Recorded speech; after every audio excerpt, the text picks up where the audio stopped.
வணக்கம். ஜெம் செய்திகளுக்காக தமிழ் மொழி. இந்திய நேரப்படி மதியம் 1:30 மணி செய்திகள். முதலில் ஜெம் தலைப்புச் செய்திகளை காணலாம். வளர்ந்த பாரதம் இலக்கை எட்டுவதற்கு விரைவான சீர்திருத்தங்கள் தேவை என பிரதமர் மோடி வலியுறுத்தல். சீர்திருத்தங்கள் வேகம் எடுக்க அனைத்து நாடாளுமன்ற உறுப்பினர்களும் பங்களிக்க வேண்டுகோள். சென்னையில் 21 கோடி ரூபாய் மதிப்பீட்டில் கட்டப்பட்ட திருமண மண்டபத்தை திறந்து வைத்தார் முதலமைச்சர் ஸ்டாலின். 10 ஜோடியினருக்கு தாலி எடுத்துக் கொடுத்து திருமணத்தை நடத்தி வைத்து வாழ்த்து. விமான விபத்தில் உயிரிழந்த அஜித் பவாரின் உடலுக்கு பொதுமக்கள், அரசியல் தலைவர்கள் மரியாதை.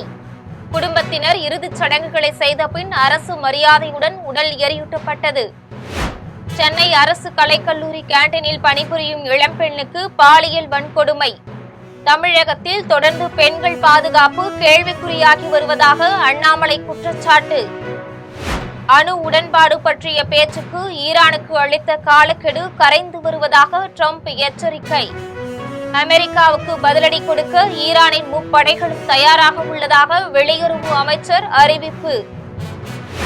கேரளத்தில் ஐயா வைகுண்ட சுவாமிக்கு சிலையும் மணிமண்டபமும் அமைக்க 2 கோடி ரூபாய் ஒதுக்கீடு. சட்டமன்றத்தில் பட்ஜெட்டை தாக்கல் செய்து நிதியமைச்சர் பாலகோபால் அறிவிப்பு. இனி விரிவான செய்திகளை காணலாம். வளர்ச்சியடைந்த பாரதம் என்னும் இலக்கை எட்டுவதற்கு விரைவான சீர்திருத்தங்கள் தேவை என தெரிவித்துள்ள பிரதமர் நரேந்திர மோடி, அதற்கு அனைத்து நாடாளுமன்ற உறுப்பினர்களின் பங்களிப்பும் தேவை என்று கேட்டுக் கொண்டுள்ளார். பட்ஜெட் கூட்டத்தொடரையொட்டி பிரதமர் நரேந்திர மோடி நாடாளுமன்றத்துக்கு வெளியே உரையாற்றினார்.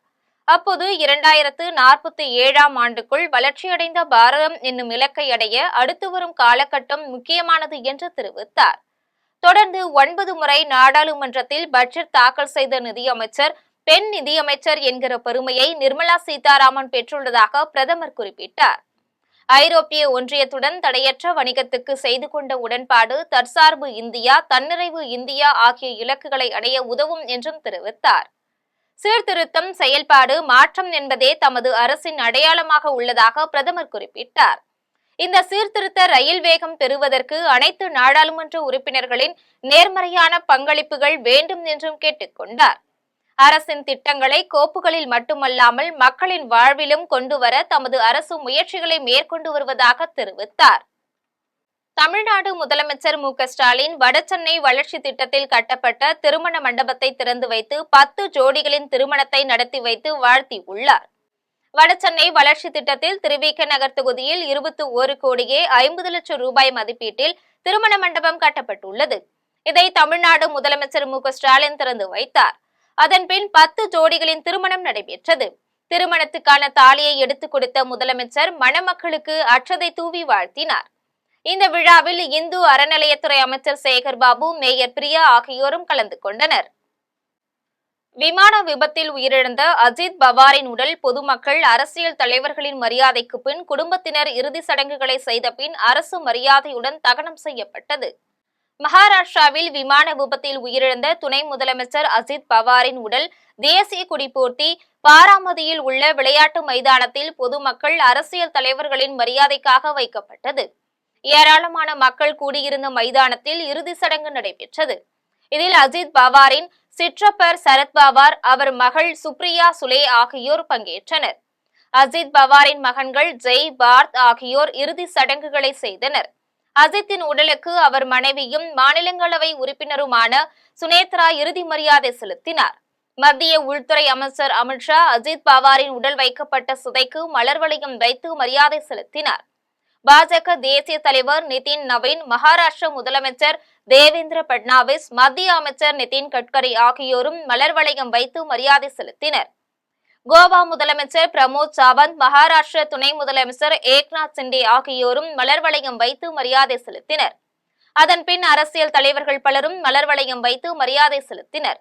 அரசு மரியாதைக்கு பின் அஜித்தின் மகன்கள் ஜெய், பார்த் ஆகியோர் சிதைக்கு தீ மூட்டினர். தேசிய கொடி போர்த்தி எடுத்து செல். சென்னை அரசு கலைக்கல்லூரியில் கேண்டீனில் பணிபுரியும் 22 வயது இளம்பெண் 3 பேரால் பாலியல் வன்முறைக்கு உள்ளாக்கப்பட்டுள்ளது அதிர்ச்சி அளிப்பதாக பாஜகவின் அண்ணாமலை தெரிவித்துள்ளார். அவர் விடுத்துள்ள அறிக்கையில், தமிழகத்தில் தொடர்ந்து பெண்கள் பாதுகாப்பு கேள்விக்குறியாகி உள்ளதாகவும், கல்வி நிலையங்களில் கூட பெண்களுக்கு பாதுகாப்பு இல்லை என்றும் தெரிவித்துள்ளார். தமிழகத்தில் கட்டுக்கடங்காத போதைப் பொருட்கள் புழக்கத்தால் பாலியல் குற்றங்கள் பெருகியுள்ளதாக அண்ணாமலை குற்றம் சாட்டியுள்ளார். குற்றங்களில் ஈடுபடுவோர் மீது கடும் நடவடிக்கை எடுத்தால்தான் குற்றங்களை தடுக்க முடியும் என்று கூறியுள்ளார். குற்றங்களில் ஈடுபடுவோர் திமுக அமைச்சர்களுடன் கட்டிப்பிடித்தபடி போட்டோ எடுத்துக் கொள்வதும் குற்றவாளிகளை காப்பாற்ற திமுக அரசு எந்த எல்லைக்கும் செல்வதுமான சூழல் தமிழகத்தில் உள்ளதாக அண்ணாமலை தெரிவித்துள்ளார். அணு உடன்பாடு, வளைகுடா பகுதியில் அமெரிக்காவின் ராணுவ கட்டமைப்புகள் அமைப்பது ஆகியன பற்றிய பேச்சுக்கு ஈரான் வரவேண்டும் என்று ட்ரம்ப் எச்சரித்துள்ளார். அதே நேரத்தில் அமெரிக்காவுடன் போருக்கு தயார் என்று ஈரான் அறிவித்துள்ளது. அணு உடன்பாடு, பாரசீக வளைகுடாவில் அமெரிக்க ராணுவ கட்டமைப்புகளை நிறுவுவது ஆகியன தொடர்பான பேச்சுக்கு வரும்படி ஈரானை அமெரிக்க அதிபர் டொனால்டு ட்ரம்ப் தொடர்ந்து வற்புறுத்தி வருகின்றார். இத்தகைய பேச்சுக்கு ஈரான் இதுவரை ஒப்புக்கொள்ளவில்லை. இந்நிலையில் பேச்சு நடத்துவதற்கு ஈரானுக்கு கொடுத்திருந்த காலக்கெடு கரைந்து கொண்டிருப்பதாகவும் ஈரானை நோக்கி மிகப்பெரிய போர்க்கப்பலில் ஆயுதங்களுடன் அமெரிக்க படையினர் விரைந்து சென்று கொண்டிருப்பதாகவும் அதிபர் டொனால்டு ட்ரம்ப் எச்சரித்துள்ளார். இதற்கு பதிலளிக்கும் வகையில் பேசிய ஈரான் வெளியுறவு அமைச்சர் அப்பாஸ் அராக்சி, நில வழியாகவும் கடல் வழியாகவும் வரும் எந்தவொரு படையெடுப்பையும் எதிர்கொண்டு பதிலடி கொடுக்க தங்கள் படைகள் தயாராக உள்ளதாக தெரிவித்துள்ளார். மத்திய அரசு போதிய நிதி வழங்கவில்லை என்றும் ஊரக வேலை உறுதி திட்ட நிதியும் 90 விழுக்காட்டில் இருந்து 60 விழுக்காடாக குறைக்கப்பட்டுள்ளது என்றும் கேரள நிதியமைச்சர் பாலகோபால் தெரிவித்துள்ளார். கேரள சட்டமன்றத்தில் 2026 ஆண்டுக்கான பட்ஜெட்டை நிதியமைச்சர் பாலகோபால் இன்று தாக்கல் செய்தார். அப்போது விரைவு ரயில் திட்ட ஆய்வுப் பணிகளுக்கு முதற்கட்டமாக 100 கோடி ரூபாய் ஒதுக்குவதாக தெரிவித்தார். மாநிலத்தில் 17,749 கிலோமீட்டர் நீளத்திற்கு சாலை மேம்படுத்தப்பட்டுள்ளதாகவும் கூறினார். ஆஷா பணியாளர்கள், அங்கன்வாடி பணியாளர்களுக்கு ஊதியம் 1000 ரூபாய் உயர்த்தப்படும் என்றும், அங்கன்வாடி பணி ஓய்வூதியர்களுக்கு 500 ரூபாய் ஓய்வூதியம் உயர்த்தப்படும் என்றும் கூறினார். பழைய டீசல் ஆட்டோக்களை கொடுத்து புதிய ஆட்டோக்கள் வாங்குவோருக்கு 40,000 ரூபாய் வரை இரும்பு விலை போனஸாக வழங்கப்படும் என்றும், மின்சார ஆட்டோக்கள் வாங்க பொதுத்துறை வங்கிகளில் கடன் வட்டி விகிதம் 2 விழுக்காடு மட்டுமே என்றும் குறிப்பிட்டார். ஸ்ரீமூலம் திருநாள் அரசவையில் உறுப்பினராக இருந்த போராளி காவாரிக்குளம் கண்ணன் குமாரனுக்கு திருவனந்தபுரம் நேமத்தில் மணிமண்டபம் அமைக்க 1.5 கோடி ரூபாயும், கேரள மாநிலத்தில் ஐயா வைகுண்ட சுவாமிக்கு சிலையும் மணிமண்டபமும் அமைக்க 2 கோடி ரூபாயும் ஒதுக்கப்பட்டுள்ளது. மத்திய அரசு மாநிலத்திற்கு வழங்க வேண்டிய பகிர்வு நிதியை முறையாக வழங்காமல் இழுத்தடிப்பதாகவும் நிதியமைச்சர் பாலகோபால் குற்றம் சாட்டினார். மங்களூரில் உள்ள அரசு தொழிற்பயிற்சி நிலையத்தில் பயிலும் மாணவர்களுக்கு அமைச்சர் கணேசன் அரசின் விலையில்லா மடிக்கணினிகளை வழங்கினார். கடலூர் மாவட்டம் மங்களூரில் உள்ள அரசு தொழிற்பயிற்சி நிலையத்தில் கல்வி பயிலும் 2ஆம் ஆண்டு மாணவர்களுக்கு அரசின் மடிக்கணினி வழங்கும் விழா நடைபெற்றது. விழாவில் தொழிலாளர் நலன்துறை அமைச்சர் கணேசன் கலந்து கொண்டு மாணவர்களுக்கு மடிக்கணினிகளை வழங்கினார். இந்நிகழ்வில் மண்டல பயிற்சி இணை இயக்குநர் பரமேஸ்வரி, முதல்வர் மணிவேல், தாசில்தார் செந்தில்வேல், வட்டார வளர்ச்சி அலுவலர்கள் சண்முக சிகாமணி, சிவகுமார், திமுக ஒன்றிய செயலாளர் செங்குட்டுவன் ஆகியோர் கலந்து கொண்டனர்.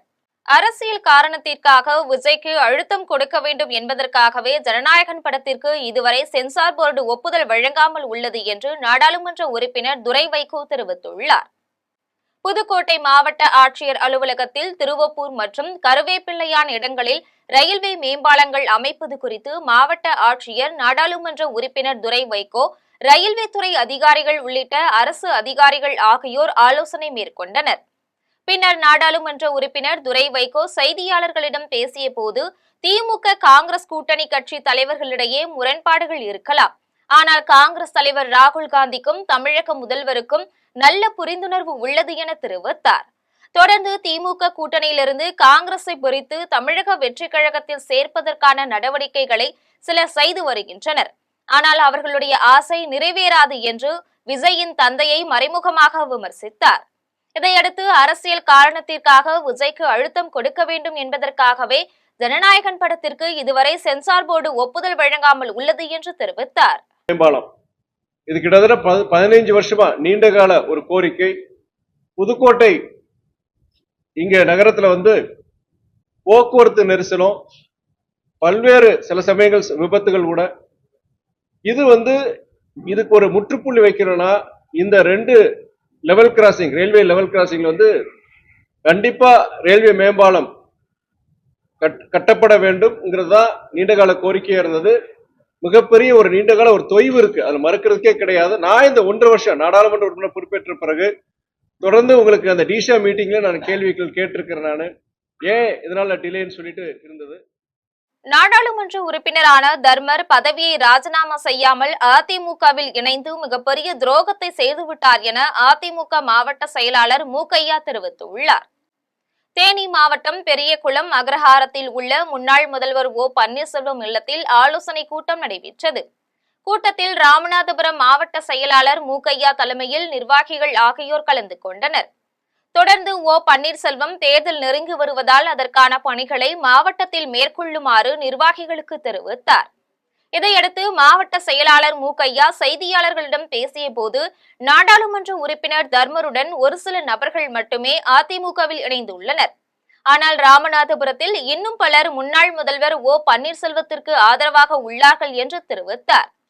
மேலும் தர்மர் பதவியை ராஜினாமா செய்யாமல் அதிமுகவில் இணைந்தது மிகப்பெரிய துரோகத்தை செய்துவிட்டார் என கூறினார்.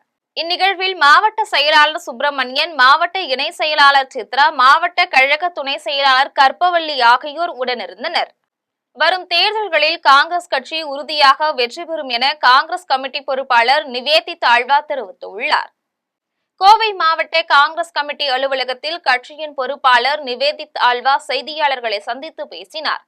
அப்போது பேசிய அவர், விமான விபத்தில் மகாராஷ்டிரா மாநில துணை முதலமைச்சர் உயிரிழந்தது மிகுந்த வேதனையை ஏற்படுத்தியுள்ளதாக தெரிவித்தார். தொடர்ந்து இந்த துயர சம்பவத்தில் உயிரிழந்தவரின் குடும்பத்தாருக்கும் மகாராஷ்டிரா மக்களுக்கும் காங்கிரஸ் கட்சி சார்பில் ஆழ்ந்த இரங்கலை தெரிவித்தார். மேலும் தற்போதைய அரசியல் சூழலில் இந்தியா கூட்டணி வலுவாகவும் ஒற்றுமையுடன் செயல்பட்டு வருவதாக சிலர் கூறுகின்றனர். ஆனால் வரும் தேர்தல்களில் காங்கிரஸ் கட்சி உறுதியாக வெற்றி பெறும் என்று கூறினார். இதில் மாவட்ட காங்கிரஸ் நிர்வாகிகள், முன்னாள் நிர்வாகிகள் ஆகியோர் உடனிருந்தனர். And for the country.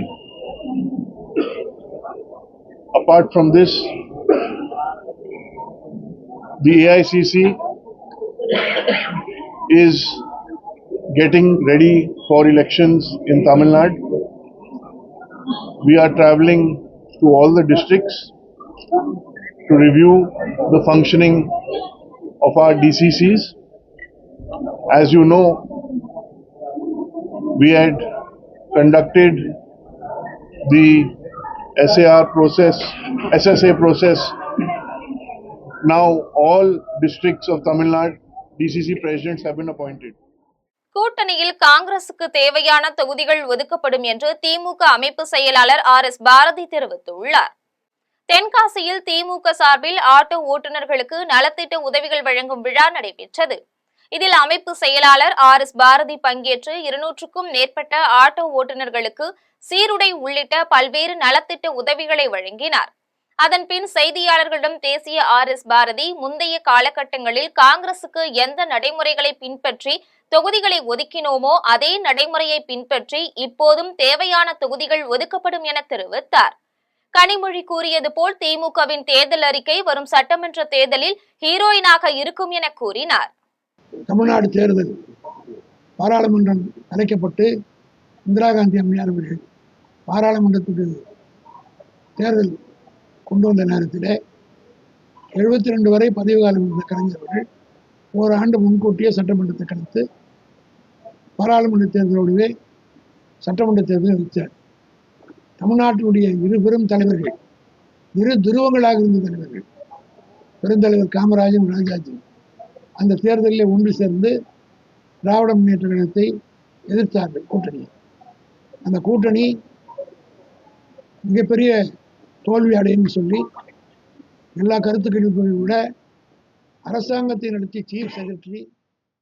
கேரளாவில் அரசு பேருந்தில் பயணிகளின் பசியை போக்கும் விதமாக பேருந்திலேயே ஆர்டர் செய்யும் உணவை அடுத்த நிறுத்தத்தில் இருக்கையிலேயே கொண்டு வந்து கொடுக்கும் ரோல்ஸ் பேருந்து திட்டத்தை அமைச்சர் கணேஷ்குமார் தொடங்கி வைத்தார்.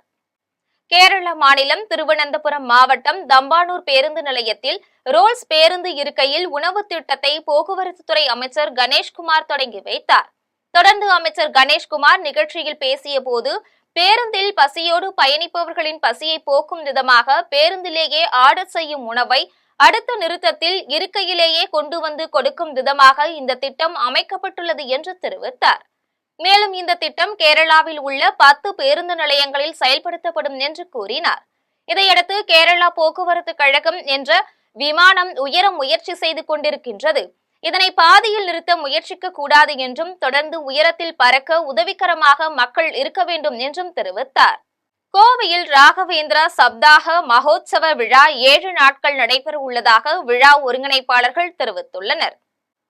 கோவை ராம்நகரில் ராகவேந்திர சப்தாக மகோத்சவ விழா வரும் 18ஆம் தேதி முதல் 24ஆம் தேதி வரை நடைபெற உள்ளதை குறித்து வழக்கறிஞர் சுந்தரவடிவேலு, ஓய்வு பெற்ற இஸ்ரோ விஞ்ஞானி ஸ்ரீனிவாஸ் பட், ராமராஜ் ஆகியோர் செய்தியாளர்களை சந்தித்தனர். அப்போது பேசிய அவர்கள் 7 நாட்கள் நடைபெறவுள்ள விழாவில் நாட்டில் உள்ள ராகவேந்திரா மந்திராலயங்களில் இருந்து முக்கிய பீடாதிபதிகள் பலர் பங்கேற்க உள்ளதாக தெரிவித்தனர். தொடர்ந்து ராகவேந்திரா பக்தர்களான நடிகர்கள் ரஜினிகாந்த் மற்றும் ராகவா லாரன்ஸ் ஆகியோருக்கும் அழைப்பு விடுக்க இருப்பதாக கூறினர். பின்னர் விழாவை காண வரும் பக்தர்கள் அனைவருக்கும் 3 வேளை அன்னதானம் வழங்க உள்ளதாக தெரிவித்தனர். பிரதமர் நரேந்திர மோடி துவக்கி வைத்த அம்ரித் பாரத் ரயில் தனது முதல் பயணத்தை தாம்பரத்திலிருந்து துவங்கியது.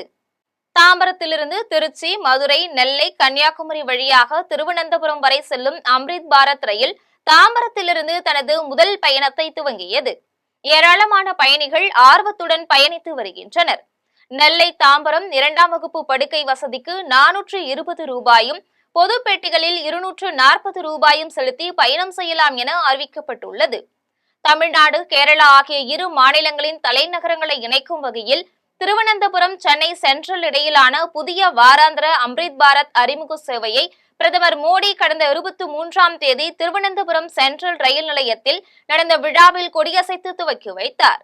வந்தே பாரத் ரயில்களைப் போல நவீன வசதிகளுடன் அம்ரித் பாரத் ரயில் இயக்கப்பட்ட போதிலும் இதில் ஏசி பெட்டிகள் கிடையாது. 2ஆம் வகுப்பு படுக்கை வசதியுள்ள பெட்டிகளும், முன்பதிவு இல்லாத பெட்டிகளும், மாற்றுத்திறனாளிகளுக்கான பெட்டிகளும் மட்டுமே இந்த ரயிலில் உள்ளன. இதனால் இந்த ரயிலுக்கு நல்ல வரவேற்பு உள்ளது. தற்போது வாரம் ஒரு முறை இயக்கப்படும் இந்த ரயிலை வரும் நாட்களில் நாள்தோறும் இயக்கினால் பயணிகளுக்கு பெரிதும் பயனுள்ளதாக இருக்கும் என தமிழக, கேரள ரயில் பயணிகள் கோரிக்கை வைத்துள்ளனர். கோவையில் மழலை மொழியில் தமிழ் இலக்கிய பாடல்களையும் தமிழ் மொழியின் சிறப்புகளையும் பேசி விழிப்புணர்வு ஏற்படுத்தும் சிறுமிக்கு சோழன் உலக சாதனை புத்தகம் மழலை மொழி வித்தகர் என்னும் பட்டம் வழங்கி சிறப்பித்துள்ளது. கோவையை அடுத்த காரணம்பேட்டையை சேர்ந்த கிறிஸ்டி பெண்ணி, சுதாபிரியா ஆகியோரின் மகள் செலின் கிறிஸ்டி 7 வயதான சிறுமி 2ஆம் வகுப்பு படித்து வருகிறார். இவர் தமிழ் மொழியை குழந்தை பருவம் முதலே ஆர்வமாக கற்று வந்துள்ளார். சிறுமியின் ஆர்வத்தை கண்ட பெற்றோரும் ஆசிரியர்களும் தமிழ் மொழியின் இலக்கிய பாடல்களை அவருக்கு சொல்லிக் கொடுத்துள்ளனர்.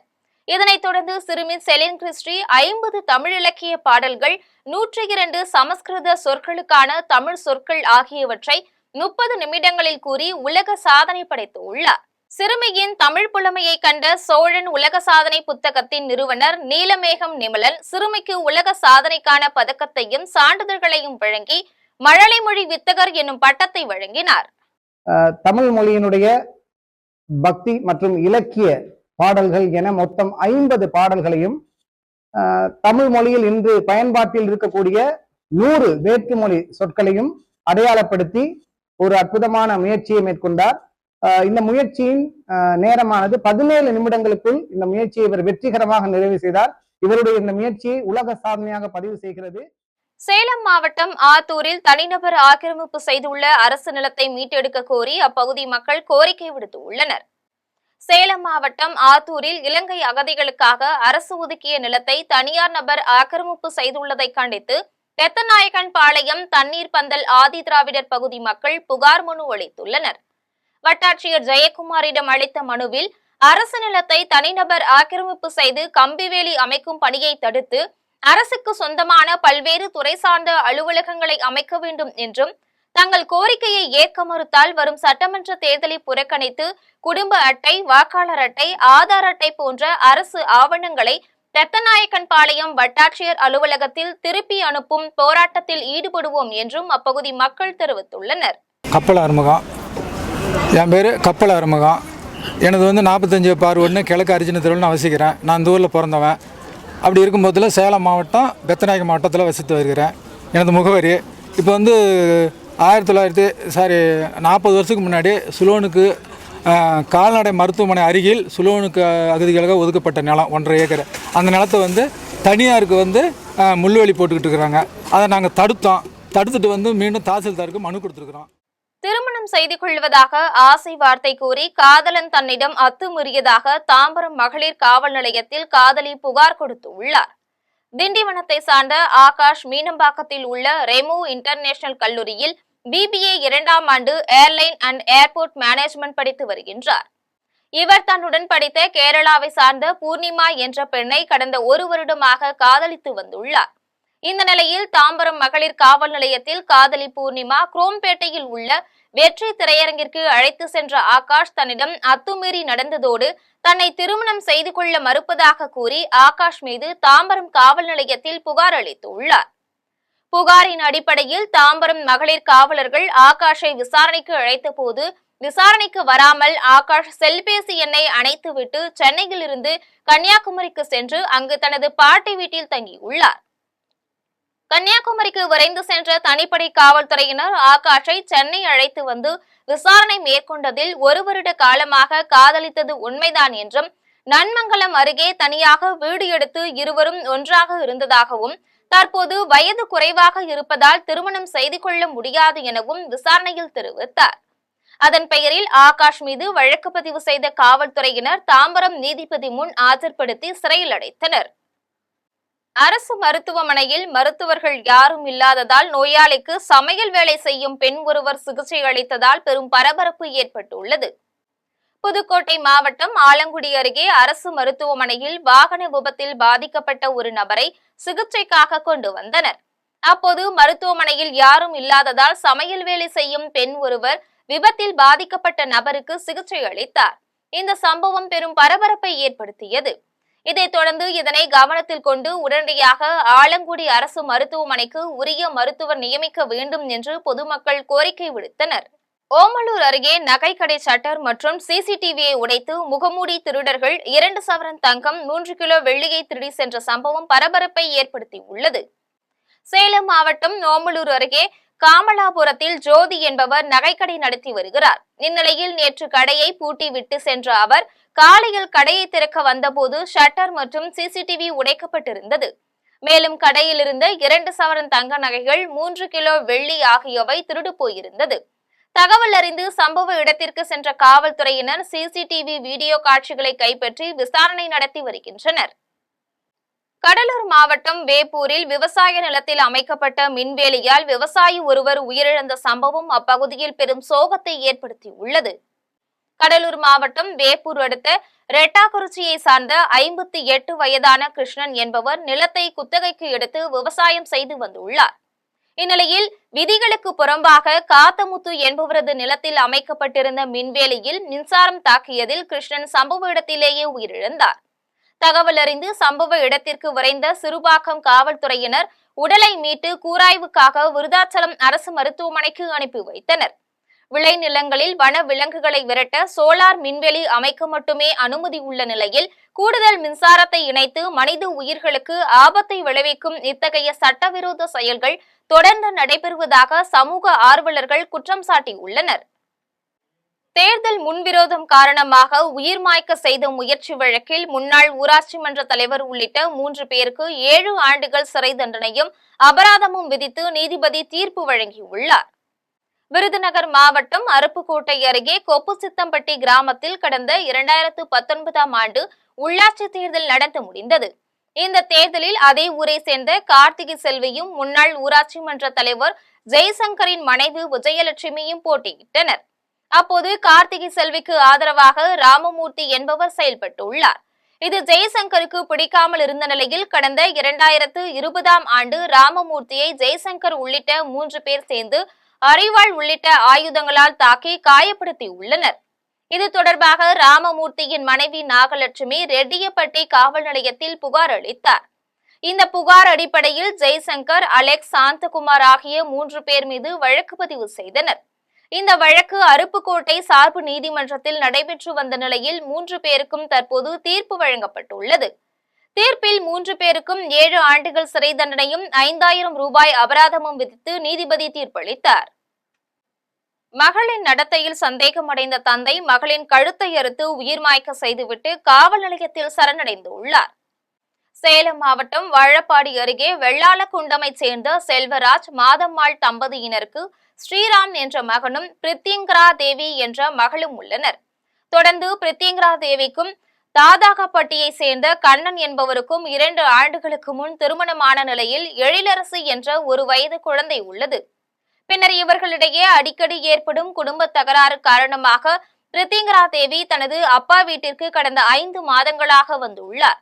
இந்நிலையில் செல்வராஜ் மது அருந்திவிட்டு மகளின் நடத்தையில் சந்தேகம் அடைந்து தனது மகளை கொடுவாளால் உயிர் மாய்க்க செய்து வாழப்பாடி காவல் நிலையத்தில் சரணடைந்தார். இதையடுத்து காவல்துறையினர் பிரித்திங்கரா தேவி உடலை கைப்பற்றி உடல் கூராய்வுக்காக சேலம் அரசு மருத்துவமனைக்கு அனுப்பி வைத்தனர். பின்னர் செல்வராஜ் கைது செய்து விசாரணை மேற்கொண்டு வருகின்றனர்.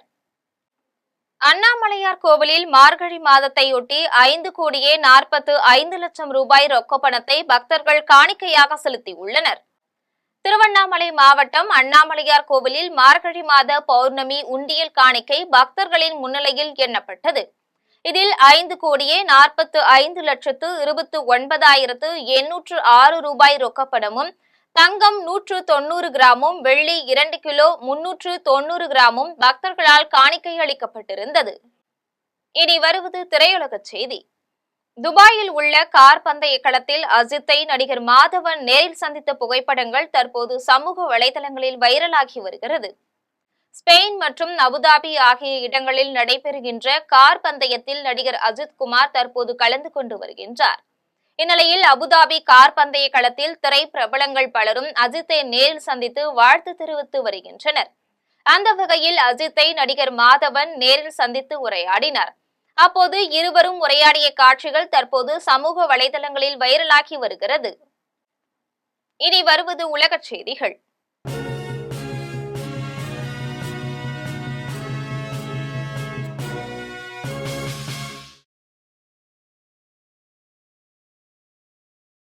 கொலம்பியாவில் ஏற்பட்ட விமான விபத்தில் நாடாளுமன்ற உறுப்பினர் உட்பட 15 பேர் உயிரிழந்து உள்ளனர்.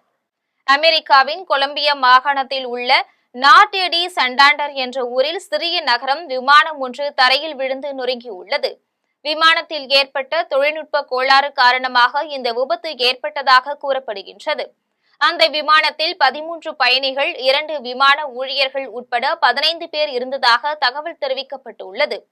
இதில் கொலம்பியா மாகாணத்தின் நாடாளுமன்ற உறுப்பினர் குவிண்டேரோவும் எதிர்வரும் தேர்தலில் போட்டியிட இருந்த சால்சிட்டோவும் உயிரிழந்துள்ளனர் என்பது குறிப்பிடத்தக்கது. அமெரிக்காவில் உள்ள தங்களது 1236 டன் தங்கத்தை ஜெர்மன் நாடு திரும்பப் பெற வேண்டும் என எதிர்க்கட்சியான கிரீன் பார்ட்டி தெரிவித்துள்ளது. 3350 டன் என்ற அளவில் உலகிலேயே அதிக தங்க இருப்பு வைத்துள்ள நாடுகளில் ஜெர்மனி 2வது இடத்தில் உள்ளது. 1945ஆம் ஆண்டு 2ஆம் உலகப் போருக்கு பிறகு ஜெர்மனி அமெரிக்காவுடன் நெருக்கமான உறவை ஏற்படுத்திக் கொண்டது. தனது நம்பிக்கையை வெளிப்படுத்தும் விதமாக ஜெர்மனி தனது தங்க இருப்பில் 37% அதாவது 1236 டன் தங்கத்தை அமெரிக்காவின் நியூயார்க் பெடரல் ரிசர்வ் வங்கியில் சேமித்து வைத்துள்ளது. இந்நிலையில் அமெரிக்க அதிபர் டொனால்ட் ட்ரம்ப் உடைய வரி விதிப்பு நடவடிக்கைகள் மற்றும் கிரீன்லாந்தை இணைப்பதாக அவர் கூறியுள்ள கருத்துக்கள் ஜெர்மனிக்கு ட்ரம்ப் மீது அச்சத்தை ஏற்படுத்தியுள்ளது. இதனால் ஜெர்மன் நாடாளுமன்றத்தின் எதிர்க்கட்சியான கிரீன் பார்ட்டி பொருளாதார தன்னிறைவு மற்றும் சர்வதேச மோதல்களில் இருந்து பாதுகாத்துக் கொள்ள தங்கத்தை உடனடியாக தாயகம் கொண்டுவர வேண்டும் என அந்நாட்டு அரசை வலியுறுத்தியுள்ளது. தொடர்ந்து ட்ரம்ப் எப்போது என்ன செய்வார் என்று தெரியாது என்றும் வருமானத்திற்காக அவர் எதையும் செய்வார் என்றும் ஜெர்மன் வரி செலுத்துவோர் சங்க தலைவர் மைக்கேல் ஜோக்கரும் தன் நாட்டை எச்சரித்துள்ளார். இனி வருவது விளையாட்டுச் செய்தி.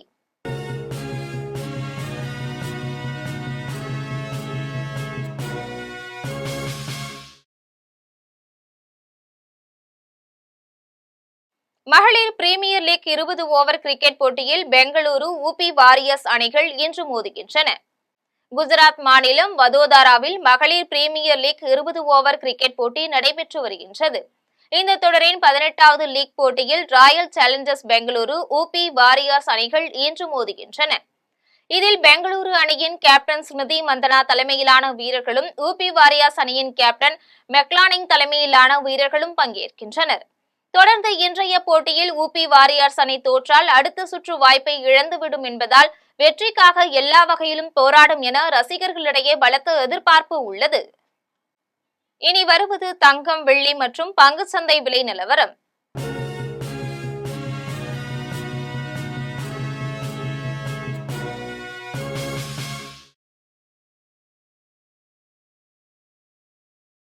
சென்னையில் ஆபரண தங்கம் இன்று ஒரு சவரன் 1,34,400 ரூபாய்க்கு விற்பனை செய்யப்படுகின்றது.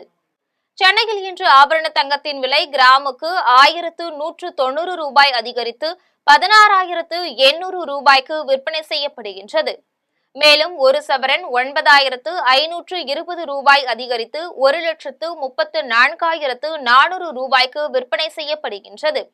24 கேரட் தூய தங்கம் ஒரு சவரன் 1,46,624 ரூபாய்க்கு விற்பனை செய்யப்படுகின்றது. மேலும் 1 கிராம் வெள்ளி 425 ரூபாய்க்கும் 1 கிலோ வெள்ளி 4,25,000 ரூபாய்க்கும் விற்பனை செய்யப்படுகின்றது. இந்திய பங்கு சந்தைகளில் வணிகம் இன்று சரிவுடன் காணப்படுகின்றது. மும்பை பங்குச்சந்தை பங்கு விலை குறியீட்டு எண் சென்செக்ஸ் 315 புள்ளிகள் குறைந்து 82,029 புள்ளிகளில் வணிகமாகிறது. தேசிய பங்குச்சந்தை பங்கு விலை குறியீட்டு எண் நிப்டி 88 புள்ளிகள் குறைந்து 25,254 புள்ளிகளில் வணிகமாகிறது. மீண்டும் தலைப்புச் செய்திகள். வளர்ந்த பாரதம் இலக்கை எட்டுவதற்கு விரைவான சீர்திருத்தங்கள் தேவை என பிரதமர் மோடி வலியுறுத்தல். சீர்திருத்தங்கள் வேகம் எடுக்க அனைத்து நாடாளுமன்ற உறுப்பினர்களும் பங்களிக்க வேண்டுகோள். சென்னையில் 21 கோடி ரூபாய் மதிப்பீட்டில் கட்டப்பட்ட திருமண மண்டபத்தை திறந்து வைத்தார் முதலமைச்சர் ஸ்டாலின். 10 ஜோடியினருக்கு தாலி எடுத்துக் கொடுத்து திருமணத்தை நடத்தி வைத்து வாழ்த்து. விமான விபத்தில் உயிரிழந்த அஜித் பவாரின் உடலுக்கு பொதுமக்கள், அரசியல் தலைவர்கள் மரியாதை. குடும்பத்தினர் இறுதிச் சடங்குகளை செய்த பின் அரசு மரியாதையுடன் உடல் எரியூட்டப்பட்டது. சென்னை அரசு கலைக்கல்லூரி கேண்டீனில் பணிபுரியும் இளம்பெண்ணுக்கு பாலியல் வன்கொடுமை. தமிழகத்தில் தொடர்ந்து பெண்கள் பாதுகாப்பு கேள்விக்குறியாகி வருவதாக அண்ணாமலை குற்றச்சாட்டு. அணு உடன்பாடு பற்றிய பேச்சுக்கு ஈரானுக்கு அளித்த காலக்கெடு கரைந்து வருவதாக ட்ரம்ப் எச்சரிக்கை. அமெரிக்காவுக்கு பதிலடி கொடுக்க ஈரானின் முப்படைகளும் தயாராக உள்ளதாக வெளியுறவு அமைச்சர் அறிவிப்பு. கேரளத்தில் ஐயா வைகுண்ட சுவாமிக்கு சிலையும் மணிமண்டபமும் அமைக்க 2 கோடி ரூபாய் ஒதுக்கீடு. சட்டமன்றத்தில் பட்ஜெட்டை தாக்கல் செய்து நிதியமைச்சர் பாலகோபால் அறிவிப்பு. இத்துடன் ஜெம் செய்திகள் நிறைவடைகின்றன. மீண்டும் ஜெம் செய்திகள் மாலை 6 மணிக்கு. உடனுக்குடன் செய்திகளை காண GemLive.tv என்ற இணையதளத்தில் இணைந்திருங்கள். நன்றி, வணக்கம்.